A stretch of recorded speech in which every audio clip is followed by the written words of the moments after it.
Another awesome day here at SuperTraining Gym. What you're gonna see from this video today is I did some bench pressing and I worked on some speed work, and then I also worked on some rotator cuff work, which I think is one of the best kept secrets to gaining strength. So make sure you check that out, make sure you pay attention to that, and make sure you actually do it, because doing those little extra things that no one else wants to do, that's what's gonna separate you out from everybody else. Enjoy the video.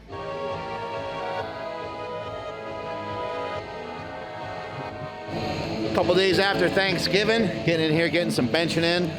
I was in Bodega Bay for a couple days.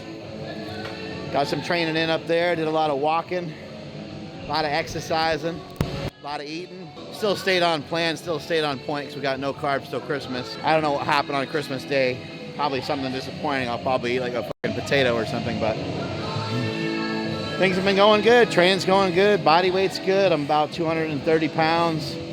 Lowest I've been is 225. For those of you that got fat on Thanksgiving, I started something which I'm just calling 333. It's 3 ribeyes a day. You can have 3 meals a day, and then also get in 3 10-minute walks. Just something to try to give you people something to do, give you guys a challenge, throw something out there. I just find it kind of ridiculous. There's so many like studies and so many people are questioning whether like eating meat is healthy or they're questioning just question a lot of stuff, and they try to reference stupid studies that are done on like rats, and they're done on people that are fat. I was just in Starbucks and a lady next to me was wolfing down a Danish, and she had at least an extra 40-50 pounds on her, an older woman, and you don't want to be too judgmental about people, but at the same time, yeah, you do. You do want to be a little judgmental about people, because why in the fuck is she eating that for? There's absolutely no reason to eat it. It shouldn't even exist. The Danish shouldn't even fucking exist. But there she is eating it. And that's the same person that will end up saying, is that healthy to eat all that fat like that? Anyway, I think it's kind of ridiculous that we have to explain how we used to eat evolutionarily through studies and through stats and through shit like that. Most of the studies that have ever been done on nutrition are a complete waste, in my opinion. I think you can take all of them and put them in a giant fucking dump truck and just dump them off and light them on fire. Everybody already knows this truth, that if you eat the things that are designed for us to eat, it's pretty clear that we were designed to hunt, otherwise we wouldn't be alive. So meat is in there, vegetables, fruit. And if you eat those things and stick to those things, they don't taste so overly delicious that you're gonna overeat on those things. And I don't need a fucking study to tell me much of anything, because I think that most of those studies are flawed and they're not really gonna help. All I'm ever trying to do is help, so the information that I post on my Instagram, sometimes people get all weird about it. They think I'm trying to hurt people, or think I'm trying to do this or do that. People get mad about me trying to sell certain things to some people or whatever, and I'm not really trying to sell anything. I just want to see people be able to heal themselves. And if you can heal yourself from diabetes by not eating sugar, is it possible you can heal yourself from a bunch of other diseases too? I would say yes.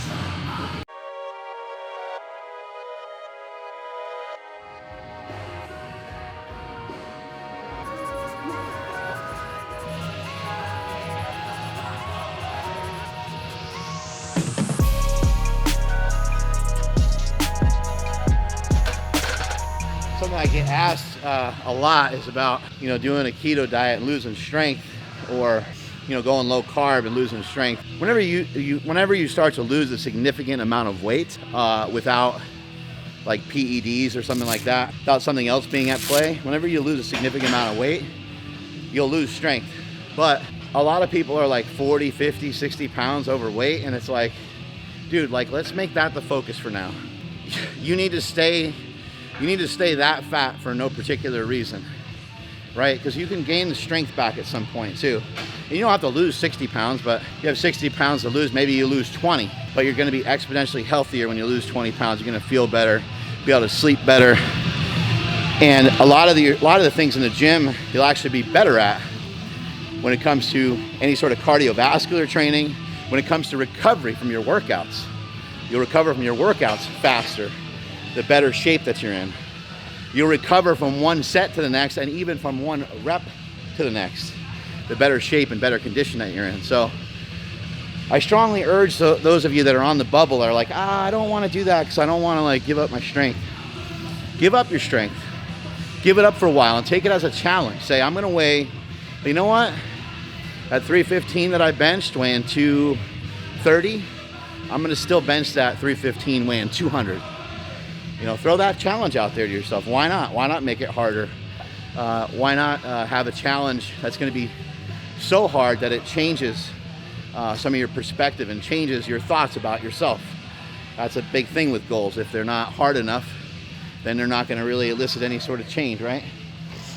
So for me today, I'm just moving this weight around, and this is starting to feel pretty good right here. This 225, I did a set of 10.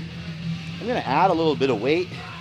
Probably throw on a quarter, move that around a couple times. But I'll probably settle in with about 2 plates for a few sets of 10 when I get done going a little heavier. And so to kind of answer that question a little bit more specifically, are you gonna lose strength when you go on a ketogenic diet? You are gonna lose strength when you go on any style of diet. Once you start to lose more than, I would say, probably about 10 or 15 pounds, and I know you're special, and I know there's a guy going, hey, what? You know, I'm just saying in general. There's always exceptions to the rule. I'm not saying that you can't lose weight and gain strength at the same time, because I've actually seen people do that. But normally it's from someone who's untrained. Normally it's from someone who's obese and they lost like 50 pounds and now they can squat 315 and they used to only be able to squat like 205. I've seen shit like that happen too. But I'm talking about some of you men and women that are already training. Once you start to lose a large percentage of body weight, you will lose strength because you're going to lose leverage. You can regain the strength from just the building of strength, and you can rebuild the strength through gaining muscle mass. You gain muscle mass, and maybe you shrink down to, let's say you go from 230 to 200. Now you're 200, and let's say you get back up to like 210. When you get back up to 210, you'll probably be stronger than you ever have been before. There's multiple reasons for it, but you stripping down that body weight and then still being able to lift heavy under those conditions is like a new stimulus for your body. It's like a whole new training program. One thing you want to be really careful of, and this happens to a lot of people, you'll be really careful that you don't get hurt when you're losing weight. You have to throw away your old numbers, and you have to be really smart and really cautious. You can't, so for me, I used to go plate until I got to like 5 plates, but I'm not like that anymore. My strength is not like that anymore. I don't train that way anymore. Things are just so different for me. So even when I get to this weight here, my next jump might be like a 10. I'm not going 45, 45, 45. I might add a 25, add a 10, add a 5. Try to be a little bit smarter with your training, because if you get hurt, then you're reduced to 0. And I'd hate to see you go on a diet, be all fired up about the nutrition and about the diet, and then tweak something. Because once you tweak something, you're going to be reduced to nothing. It's not going to be very encouraging in terms of your exercise and nutrition. You'll probably go off your diet.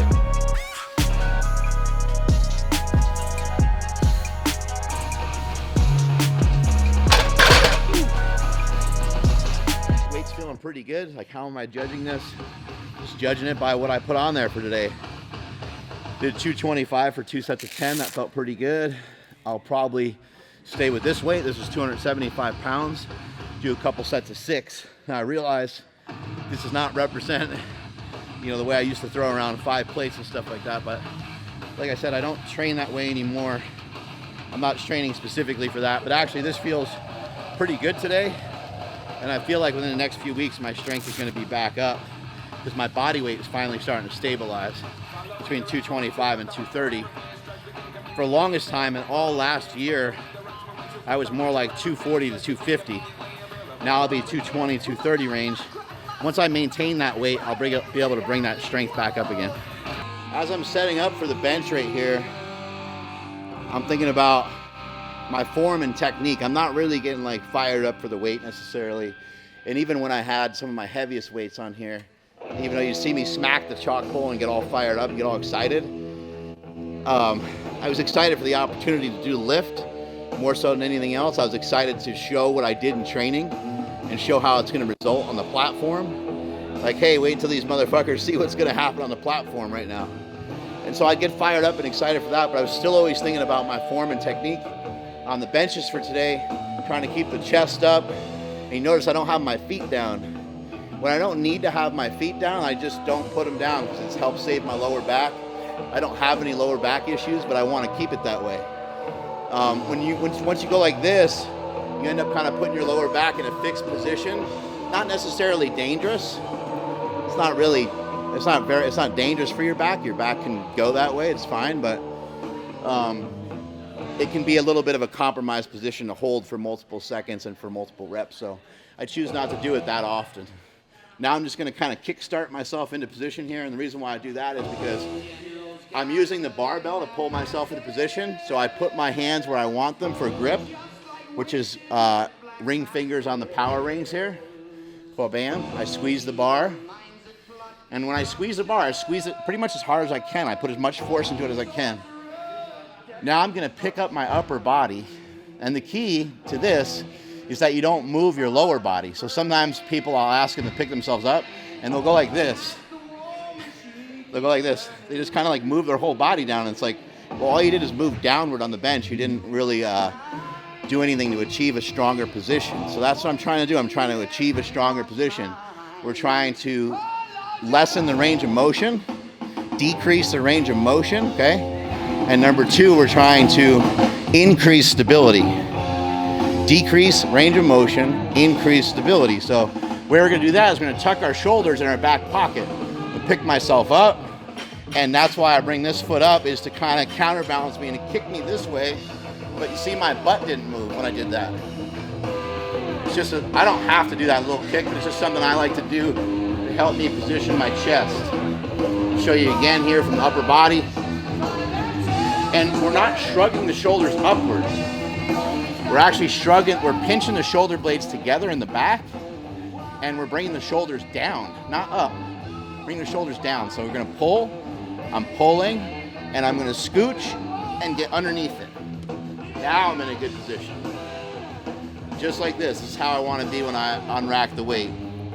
Except for, because I'm unracking the weights myself today, I need to be back a little bit further to have a little bit better leverage. So I'm going to scoot back here. Now I'm going to get myself in position. I like to lift my hips to unrack because it hurts less. So I'm out here. Elbows are actually going to be out a little bit on the unrack, which is unconventional because normally we bench with our elbows in. But just to get the weight out of the rack, I'm going to go here.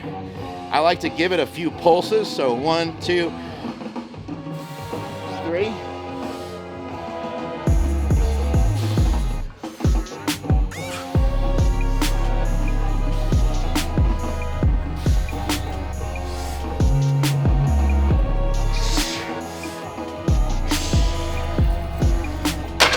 There we go. Another good set of 6. Voila! If I threw my feet down underneath me, some of the principles are the same. Trying to pull the chest up, trying to get in a good strong position, right? I'm going to start like this, trying to set my body up on my traps, trying to turn a flat bench into a decline bench. So I'm going to kick my foot out like that, get way up in here, and then I'll put my feet down. Okay? Some of the other ways I used to do it is I used to do it from a very flat position like this. Body's totally flat. Body's totally relaxed. Grab the bar. I'm completely flat. Pulling my shoulders together in the back, arching into it. Now my legs are in a stable and locked position. So I have what I call leg drive. And I'm pushing this way and this way with my legs. So I'm pushing this way the entire time. I'm pushing my feet. I'm pushing my feet through the front of my shoes. Like that. You want pressure on your feet so they don't slide anywhere. And I'm pushing like that the whole time. Elbows are going to come in on the way down. We're bending the bar on the way down. Spreading the bar on the way up. Bend the bar on the way down. Spread the bar on the way up. Oh. Whew, hands are getting a little numb. Last but not least, the dismount. So I see a lot of people doing this like weird matrix thing where they get on the bench Not a good idea. Lie down on the bench, nice and flat. Okay, get yourself in position. And then don't matrix your way out of this and do some weird back thing. What you're gonna do is you're gonna unwind. You're gonna unravel this arch that you got here. So I'm gonna unwind it the same way that I wound it. I wound it by going like that, okay? I'm gonna unwind it the same way. I'm gonna go boom. I unwound everything, okay? Now we need to make sure we have clearance so we don't bonk our head on the bar, right? I got myself flat. I'm gonna put my foot up on the bench. I'm gonna scoot down a little bit. Now I'm just gonna kick my feet up and go. If you go from being like this, with your back arched like this, to all of a sudden pulling your feet up and trying to swing off of there, that's gonna hurt like crazy. Your back went from being in a arched position to being completely the other way in a rounded position. Went from arched to rounded in like a heartbeat. The body does not like that. So unwind yourself so you're wound up, right? Unwind yourself, bring up your knees, and then kick out. And you can see I even roll to the side.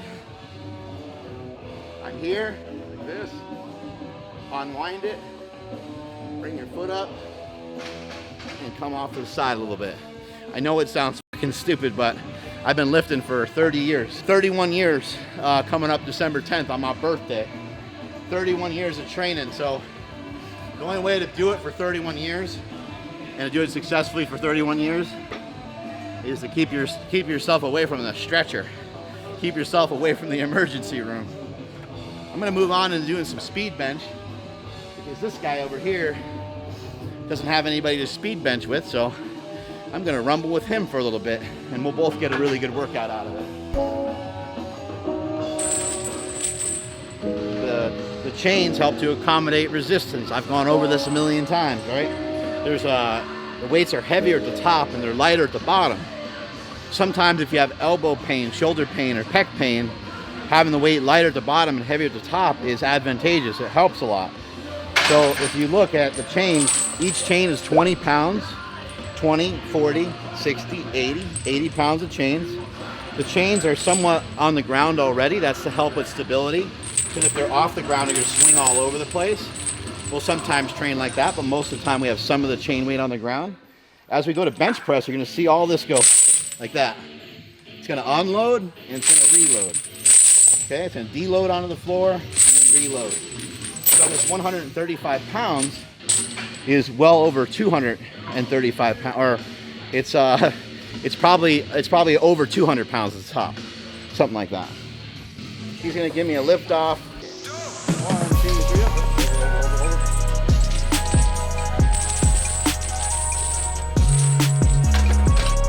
When we train with chains, we're trying to move fast. We're trying to move explosively because when you have that extra resistance as you're pressing into it, if you move slowly, you're gonna recruit a lot of muscle fibers and you'll fatigue fast, which sometimes is a desired goal because sometimes it's about muscle gain, but this is powerlifting and this is for explosiveness. So think about it like if I was to try to jump up onto here, if I tried to jump up onto here slowly, what would happen? I'd be on the ground, right? I'd be holding my shin because I wasn't able to get up there. The only way to jump is to jump fast. You got to move fast, and we're trying to move fast with these weights here too, because mass, you're trying to apply as much force into it as possible. So force is mass times acceleration, so you're trying to accelerate the mass as fast as you can.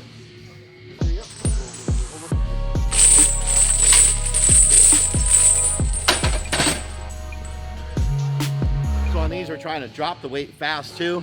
Drop the weight fast, throw the weight up as fast as you can. But you always need control. So although we're working on explosive power and speed, we're also trying to make sure that we have good control. You never want to be out of control with the weight, no matter what lift you're doing. You can see he's got the block on there. This bench block will help decrease the range of motion because he's got a little bit of a shoulder thing going on. 1, 2, 3, up, release. So this speed work that we're doing, we're probably going to do about 8 or 9 sets of 3 reps. I consider that last set my first set, so we're just gonna probably keep trying to go back and forth. We're not trying to like wear each other out really, but we are trying to go at a pretty good pace. So we'll just keep going back and forth until we feel like we're gonna die, basically. But this is gonna help your conditioning a little bit too. It's really mild. It's not, you're not doing a CrossFit workout or anything like that, but about a minute rest in between each set is sufficient enough. Oh!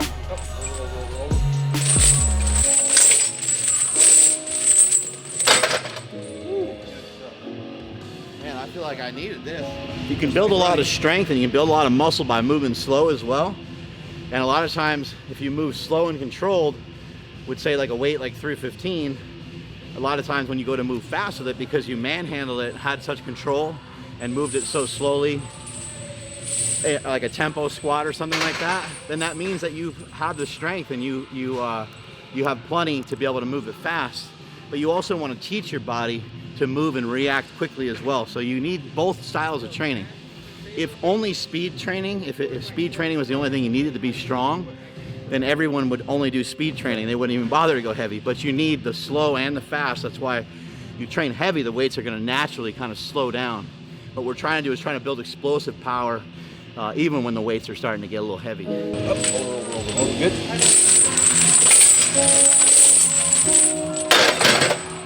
People sometimes want to know like what to do when they're hurt, and he was just mentioning how it's harder for him to do reps than it is to do less.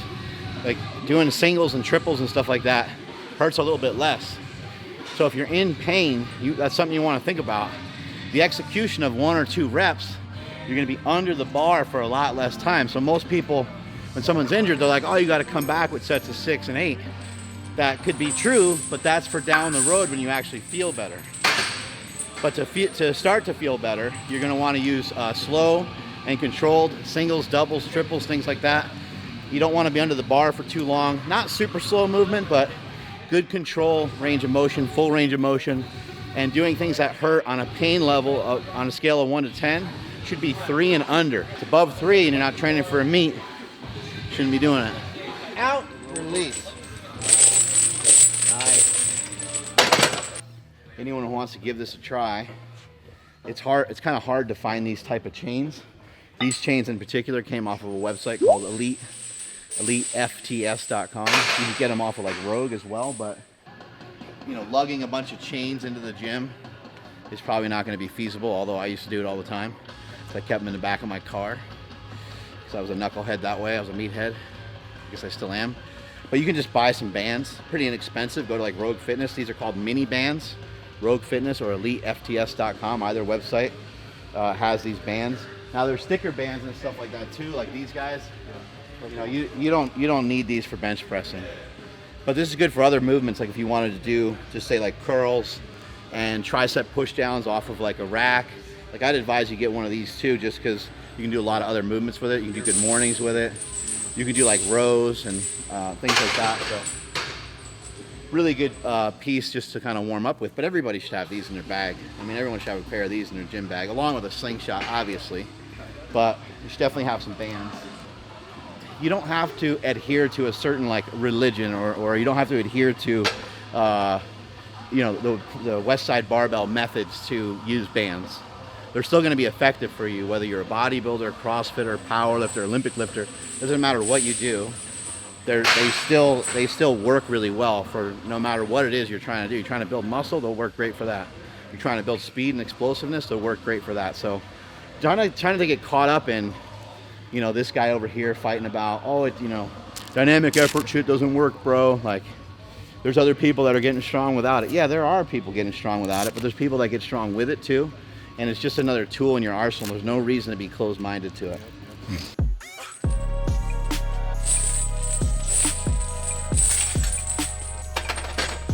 One thing that's really important is communication. So he knows how many reps I'm doing, right? And then also he's communicating to me saying over, because he's trying to get the weight over my body when he's lifting out to me. Or you might hear us sometimes say out, out, out. We're trying to bring those weights out to people, because when you unrack a weight, if you do it properly, you shouldn't be shouldering it out. You shouldn't be pushing it out like this. You should actually be pulling it down like a pullover, like a lat pullover. And you should actually kind of feel it in here a little bit. And you can even, if he lays down on the bench for a second, if he put your arms out like you're gonna bench but not on the actual bar. So if I'm like this, I should feel some resistance from him. Kind of, he should be pulling. Yeah. You know, and that's a good way to kind of test people. Are they kind of pulling, pulling downward towards your feet? So that, when he's in position to bench, just go ahead and set your shoulders like you would to bench. So look at, so he takes a second here, right? He took some time there. His chest is up. Look at the range of motion just got shortened so much.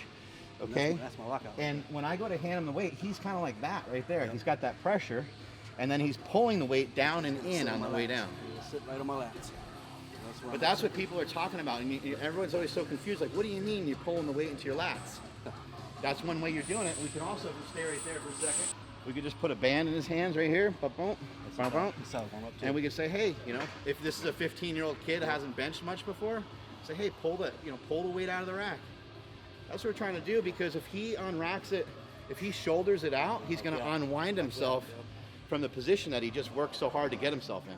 And if you are to hand somebody a weight, you know, we can just throw it to him, right? And that's not a great way to do it. But you want to be like this. You want to give it to him like you're handing off a baby to somebody. Like, that's my kid, right? Like an egg. Right? Yeah. And he's gonna hand it back to me, nice and easy. I'll show the cameraman, POV. Here you go, cameraman. Whoop. But you want it to be nice and easy, so it's like 10 pounds, 9 pounds, 8 pounds, 7 pounds, 5 pounds, you know, and then it's out of my hands, right? Pound by pound. And when you're lifting these weights out to somebody, when, you know, a guy like this comes up to you in the gym who's all geared up with the belt and the elbow sleeves, you're gonna bet that guy's gonna want the perfect lift off, and that's how you're gonna deliver it to him. Even if it's a heavier weight, you're gonna take that weight and deliver it to him nice and easy. Here we go. So again, right here, I'm gonna pick this weight up. I'm gonna get him out of the hooks. I'm not picking him way up high. I'm just gonna pick him up a little bit, and I'm gonna drive him out. He's already pulling the weight. When you see somebody go like this and they got a little unevenness going on, just bump the thing to the front of the rack, because you should always be in the front there. And here we go, 1, 2, 3, up. Release. Good speed. There you go. I'm gonna move into some accessory stuff. Gonna work on trying to bring some of my strength back up now that my body weight is stable. So you'll see me, I know you'll all be very thankful, you'll see me moving into a little bit more powerlifting stuff. Still gonna mess around with some bodybuilding, but a little bit more standard, you know, straight up deadlifts and a little bit of progressive overload, trying to get a little stronger each week. This week, 275 for 2 sets of 6. Felt a little heavy, but about 6 weeks from now, 365 probably won't feel heavy. So we'll just keep working at it, keep chipping away. And I'm gonna move into some assistance stuff. Now, you know, when it comes to bench pressing, so you saw me, you know, handle 275 for a few sets there and 225. Then I did some speed work. Traditionally, speed work is done by itself or as the main movement. In today's workout, I did it as a secondary barbell movement. And now I'm gonna move into assistance exercises. Well, what assistance exercises should I pick? Mark Smelly Bell, what's your favorite assistance exercise for bench? I've heard that many, many times over the years, and my favorite, you know, my answer is always bench pressing. When it comes to the squat, when it comes to the deadlift, what's the best movement for squat, benches, and deadlifts? Squat, benches, and deadlifts. Now, what are some things that are going to assist those lifts? So when we're thinking about the bench press, we're thinking about how can I assist the bench press? People that bench a lot of weight have really strong pecs. They got really strong chests, and they're able to stay healthy. So when I think about that, I'm thinking about, okay, if I do something in an unstable environment like dumbbells, that'll be really useful for me. I can get in a lot of reps. I can build hypertrophy. I can work on stabilization. I can work on kind of the smaller muscle groups. In addition to that, I can kind of bring the weights out and kind of work the outer part of the chest, and hopefully try to escape getting any sort of injuries or tweaks into my pecs. Now, one thing I didn't do a very good job of as a power lifter is I didn't balance things out by working some rotator cuffs. So I'm gonna show you guys today some really simple rotator cuff movements that you can do in between working your chest, because a lot of times we work the front of our body so much that we get in this kind of crab position. And then when I ask myself to go for a big 600-pound bench, I kept going, kept popping this off, because I was already kind of getting into an extended position, and the only place to go any further was to just flex the pecs a lot harder. And the pecs weren't strong enough, and my weakest link, you're only as strong as your weakest link. My external rotators, my rotator cuffs weren't strong enough to handle that. And maybe even there was some mobility issues in there as well, which I can definitely admit to, because things just got too tight, and then eventually, boom, that thing's gonna snap. So I'll get into that in a minute.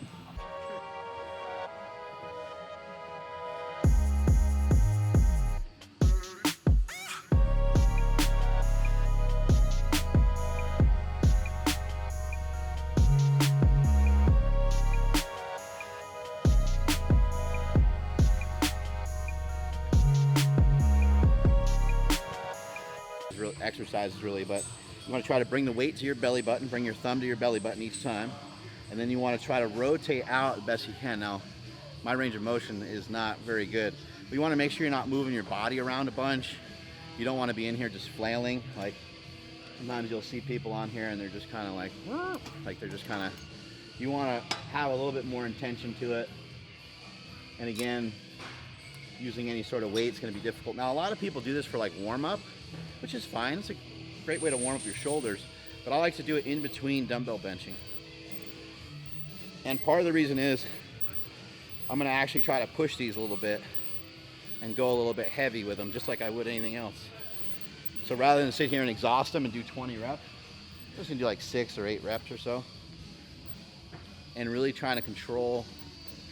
And for those of you that have shoulder problems, this is a moment where you can think about like healing the shoulder. Think about, you know, I've talked before about working in rather than just working out.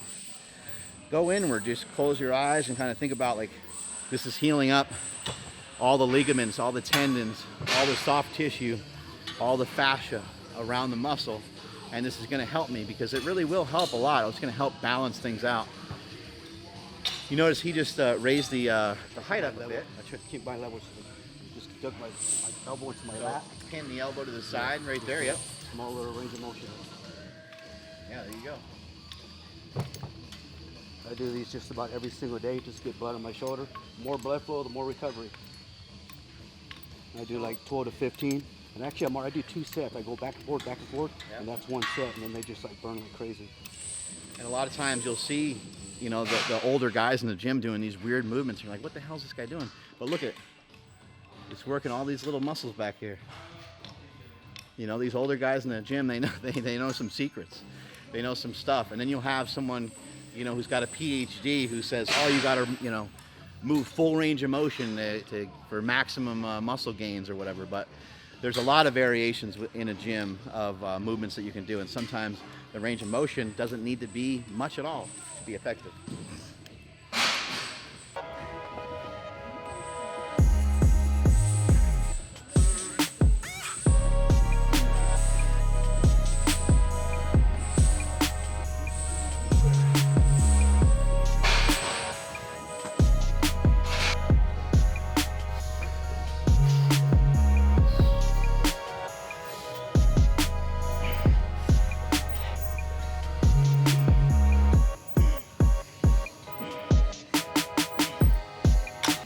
Shouldn't hinder your strength on your bench pressing.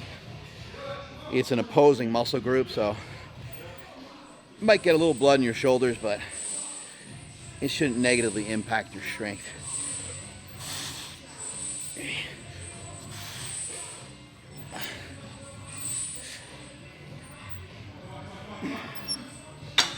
In fact, you know, working opposing muscle groups a lot of times can help strengthen. For those of you that have shoulder pain, I highly recommend some sort of rotator cuff exercise. Do it in between any type of pressing that you do or any type of pulling that you do. You can do both, or you can pick one or the other, but if you're doing pull-ups, a lot of times if you're doing pull-ups, you're already taking up a big space in the rack here, so why not sneak in a set of this in between? Just a quick, easy superset. Keep those shoulders stable, you know, take it. I know, preventative stuff, I can't sell you guys on preventative stuff. I know that. Like, I can't say, you know, use the slingshot because it's going to prevent you from getting hurt when you're 45 and you're only 25. You don't fucking care. I get it. I don't care either. I'm not hurt right now either, so I don't feel like I need to like protect myself against any like unknown thing that's coming my way in the future, right? But it's going to make you stronger, because the more well-rounded you are, and again, back to the strongest, you know, you're only as strong as your weakest link, right? So you want to make sure that weak link is brought up, and a lot of times it's just sitting right there in the rotator cuff. If you can get a little bit better with just a little bit of work in the rotator cuff, just 2-3 times a week, why not do it? You know, and so many of you ask me about a 500-pound bench or a 400-pound bench, or whatever that 100 number is that you're looking for, 3 plates, 4 plates, 5 plates. You want to bench those kind of weights, you're going to have to do things that other people aren't doing, and I think that the rotator cuff can be a huge factor in that. Also, training your arms. A lot of people that bench big understand that you need big arms to bench big, but a lot of power lifters have kind of shut themselves off to arm training. But I think curls in general are huge too. And why not train your curls the same way you train your squats and your deadlifts? Why not work on making them stronger over a period of time? Unfortunately for me, I blew off both of my biceps, so it ended up being a limiting factor later on. But when I was benching 850 and nearly benched 887 in a meet at one point, I was benching those big weights, my arms were 22 inches without even being pumped or flexed. They were just like big old slabs of meat. So having bigger arms, your biceps can be like brakes for your shoulders in a way. They're decelerators of the arm, and so are your rotator cuffs. That's why you need strong arms and strong rotator cuffs. I'd say every workout for, I don't know, 10, 15 years probably, I would do an incline and a flat in every workout. It's like not as common for me. I don't do it all the time anymore, but you know, I think a lot of times people are looking at what people are doing currently. Like they want to know, oh, what's Larry Wheels doing right now for his squat or his deadlift? It's like, it might be better to go back and get, first of all, he's a genetic anomaly, right? He's one of one. They only made one Larry Wheels. They threw out the mold after that, right? But also, you know, you want to think about what did he do the last 10 years, not so much what did he do in the last year. The last year is just like small tweaks to get a little stronger. But the last 10 years have been the things that have been the real building blocks.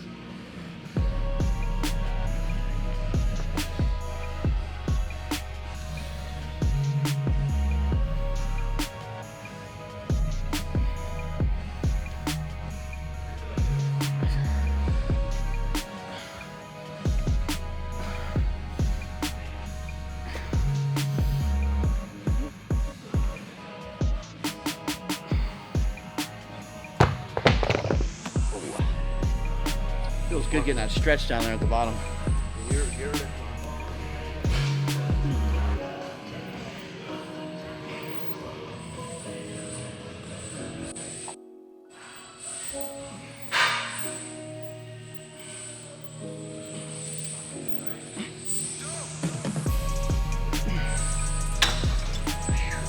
Sneaking in that work. Do 2 sets here on incline. I'm gonna do 1 here. I'll lower it down a little bit and try a little lower setting as well.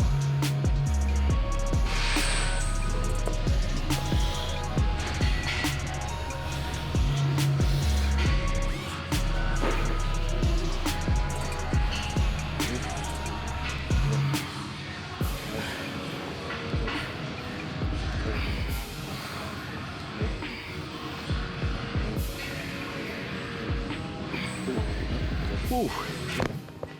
Yeah. It's getting to be harder.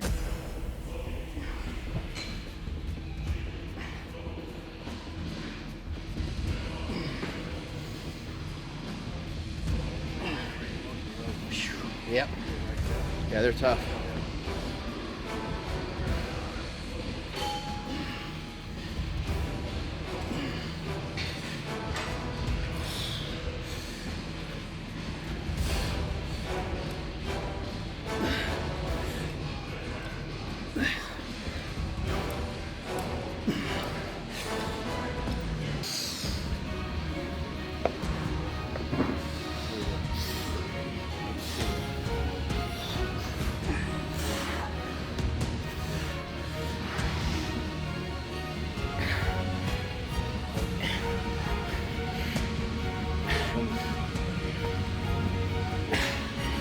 Whew. Man.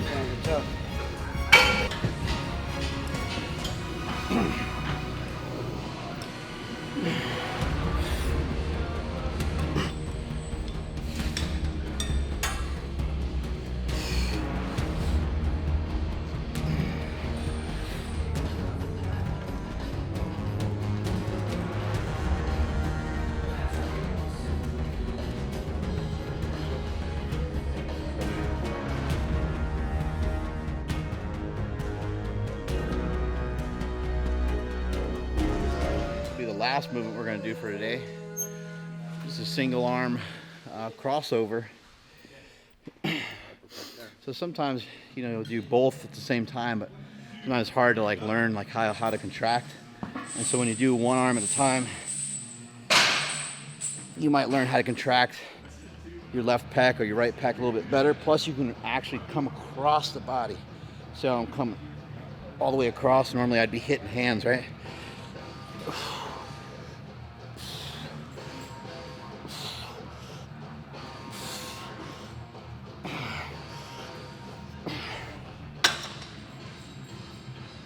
I have a little bit harder time flexing my left pec than I do my right, so this gives me some good mind-muscle connection. See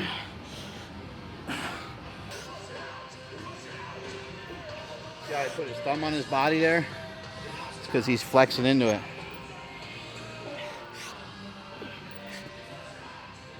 Might seem kind of weird amongst training partners, but if I get him in here, if I start hitting here, he'll flex there harder. Sometimes you need your training partner hits you, you're working triceps and you always fail on your lockout on your bench. Your partner comes over, whacks on the tricep when you're doing your movements, you're gonna flex a little harder.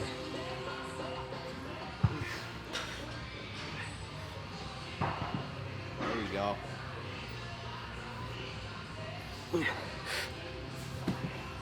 This will help keep everything together. It's gonna help keep all the connective tissue together. We did all the heavy compound movements.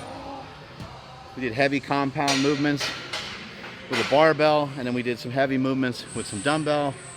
We kept everything glued together with some assistance exercises for the rotator cuff. And this is just tying everything back in together. And we can, on these kind of movements, we can hit them from different angles. Like I just put this right here, but I can put this up a little higher. And now we're gonna be coming from a little higher point. And I got 70 pounds on here. So I'm gonna do a couple of them like kind of whatever way I can. Then I'm gonna lower the weight, and then I'm just gonna pull into position with pretty much what the pec is supposed to do, which is just take your arm and kind of move it over into here. I'll take my arm way out here and move it over into here. I'll do that with a much lighter weight in a second, but this is where you really get to mix it up, because this isn't a contest. I'm not going to cable crossover nationals, right? So you just do them whatever way you want. If you want to cheat, if you want to use some body weight and throw into them, there's no right or wrong way here. This is what makes training so fun. You do it whatever the fuck way you want.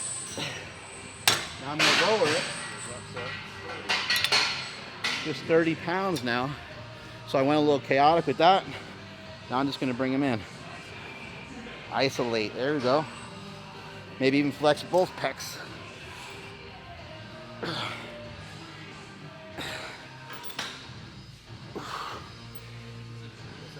So great because the range of motion, you can contract it way more. Yep. On the other side, you can't cross that far. Woo! Contract it that way. Go ahead and do the same thing with the other side. Let that arm kind of sit out there for a second.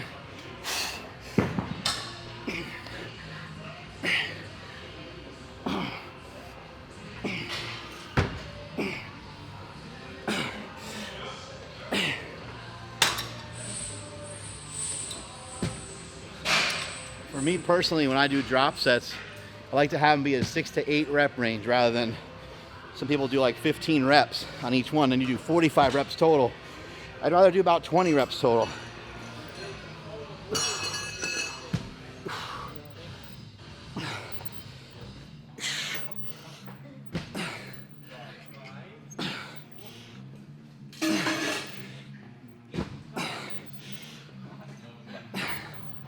I just tapped into the chest in a way different way than I could on any other piece, and that's the point of doing stuff like this. Try to attack from as many different angles as possible. If there was a rock garden outside, out back of SuperTraining gym, and I put $1 million underneath the rock, how many rocks would you overturn? You would leave no stone unturned, right? Want to do the same thing with your training. Make sure you're attacking it from all angles. Some people even are so obsessed they go to different gyms. Some people are so obsessed with training, they'll drive 45 minutes to a different Gold's gym because it has a different style leg press, because it's on a slightly different angle, or they have a different hack squat machine. That's what it means to be obsessed with fitness. That's what it means to, that's real bodybuilding right there. Somebody's that crazy about going to a certain gym because they got a specific machine. But you know, my hope and my prayers will be answered if I can get, you know, some of you or most of you to even feel just a fifth of what I feel every day. I love this stuff so much. I love training so much. This is so much fun, and it's never the same. It's always so different. I've been training for 30 years. He's been training for probably 30 years, right? And it's like,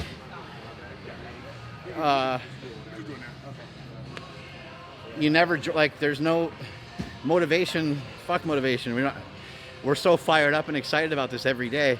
Yes, you don't always want to go through the paces because you're like, oh, dude, like, we all have woe is me syndrome. We're all like, oh man, you know, my shoulder, like, I don't know how today's bench is going to be.